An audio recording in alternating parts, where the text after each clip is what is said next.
Hey everyone, back again. Welcome back to the video review. This time we're going to be taking a look at the Transformers Robots in Disguise Warrior Class Bumblebee. Now, you're thinking, that's a deluxe. That's a deluxe class figure. Well, excuse me.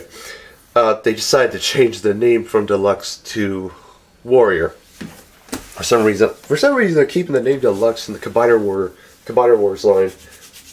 Very interesting. Anyways. So as you can see, Bumblebee's alternate mode is a sports car very similar to his Transformers Prime self. I gotta say, pretty cool, very sleek. I'm pretty satisfied with this vehicle mode.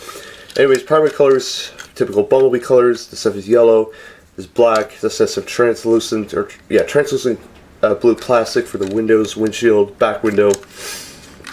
This has some baby blue headlights. No painted taillights. Once again, Hasbro, come on. What's with the non-painted taillights these days? I don't understand. I know it's not a big deal, but come on.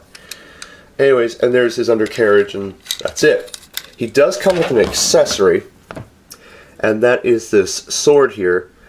It looks a lot like the Star Saber or whatever, but I don't think it's the Star Saber since Prime took it with him when he sacrificed himself at the end of Transformers Prime. So, that's a negative on that. In my opinion, you never know. But he hasn't used this sword yet in the show. He's only used a hand pistol, and that's it. Like, crazy to say, but no, to tell you the truth, that's what happens. Anyways, so all in all, I'm really excited with Bumblebee here. It's very cool, and it's very clean. It's a very clean figure when it hides all its kibble, whatever. Anyways, transformation for this guy is very surprisingly awesome. So first thing you want to do is you want to open the doors here on the side. That's going to become his backpack. So do that. Then you want to essentially split the front of the car. Pull down the windshields like this, or the front windscreen. And then you want to take the arms, push them forward like this. Well, that's how I do it, or this arm, never mind. Then you want to fold the doors like this. That's going to become his backpack. They actually wrapped it, which is very cool, I must say. We'll get to that later. Then for his arms, you just want to slide them up like this. And then that's really, it's really that for the arms. And then last thing, just fold down what was the hood of the car and pretty much essentially fold it all the way down, or yeah, you can do that. Yeah, fold it down like this, and then you can fold the wings, or the door wings, back up like this. Sorry, just give me a moment, guys. I'm just gonna try and figure this out. I don't know if I transformed the nope, I didn't transform it correctly. You're actually supposed to fold it around like this, and essentially just, okay, no, yeah, sorry, I did transform it correctly, guys, my apologies. And then just fold the hood back like this. I didn't get it right. That's not the last step, but actually you're supposed to come to the feet here, fold them down like this, and then rotate the waist around, rotate the waist around, I meant to say. My goodness, what am I saying here? Anyways, but there you go, there you have Bumblebee in robot mode. All in all, he is very cool, I'm not gonna lie, very interesting. Articulation wise, his head can go full 360, a little limited by the backpack. Arms go full 360, although a little limited by the backpack. Out to the side somewhat, but, well, actually, that's due to transformation, but you can do whatever with that. Bend to the elbow, rotate at the forearm, no possibility in the wrist. He does have waist articulation due to his transformation.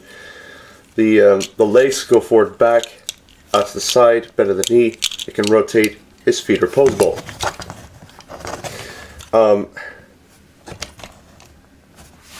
Okay, his head if we take a look at his head, is very cool.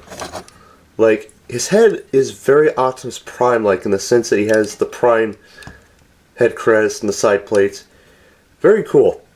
His Autobot symbol is interesting. It's not the same one that, well, it's the one you see in the intro, but it's actually meant to be for you can just scan it on your iPhone or your Android tablet or whatever, and it's actually used to play a video game or play a online game where you have to fight Decepticons or whatever. It's interesting. I like the concept. Although another Autobot symbol would be nice that's not related to what I just said. Anyways, his sword, you can give it to him in his hand, like so. And in terms of storage, I haven't really found anywhere to store it. So you can get him in all sorts of poses here. I'm going to try and get him into one of them. You could do this, you know, worshipping Primus, or, you know, it's going to be difficult getting to hold him in two hands. So, I mean, Generations Drift or Age of Extinction Drift would be a good example of getting his hands into that pose. Anyways, all in all, will I recommend getting Bumblebee? I'm going to say yes. My only problem is the fact the hood doesn't fold all the way, and then it kind of looks like has a wind vane behind his head. It's not too bad, and all in all, I must say it's pretty neat. He does have light piping, I forgot to mention, right on the back here. I'll probably do a light piping marathon at some point. Probably not. I know Brutazaro loves his light piping, so huge shout out to him for his love on light piping. Anyways, so all in all, this figure is amazing. I have no problems with this figure. I would highly recommend getting this figure if you can find him. You will not be disappointed by him. So yeah, that is my video review of the Transformers Robots in Disguise Warrior Class Bumblebee. I'll see you all very soon. I'll be back as soon as possible next video. Yes, take care soon, have a great day, and I'll catch you all later. Bye-bye.